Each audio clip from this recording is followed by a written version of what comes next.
For the first time ever, the CSU-Pueblo men's and women's basketball teams hosted an RMAC playoff game on the same day.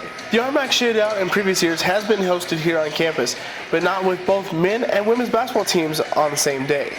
Oh, I think it was great. We have never hosted before, both teams. And I think it was just great for the kids, getting to play another home game, and had a nice turnout of students tonight, and 2 good ball games, so worked out really well. Women's basketball had a good first half, coming out in the lead almost the entire time.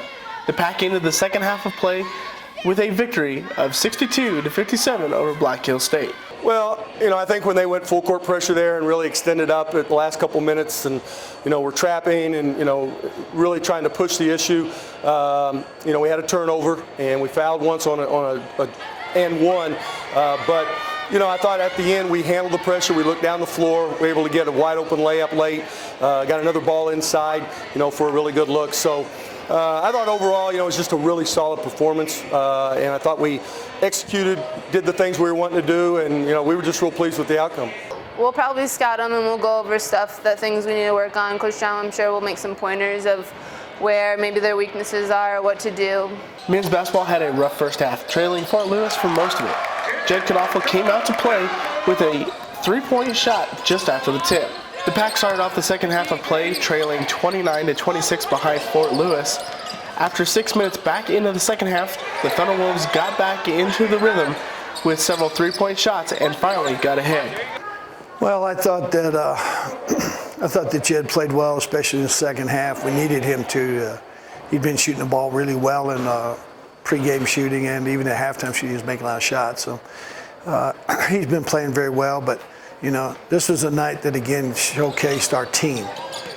When you talk about we won tonight in a playoff game at home, where our 2 leading scorers are scoring 4 and 5, and Bronson Motown is sick as a dog, and he still tried to play through it.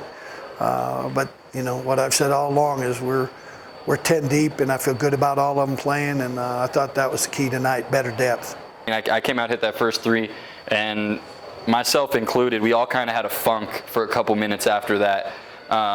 Just couldn't really find our rhythm, and guys ended up stepping up. Stavon ended up hitting a big 3, getting that dunk. Mal got a 3, got a big bucket in transition, and after that we seemed to flow a little bit better. And then after that, it was about a 10-minute period where we really struggled and they ran out on us. After that, once we battled back, it was a different game after that. It was more of a dogfight. Both men's and women's basketball moves on to the RMAC Shootout semifinal round at the end of the week.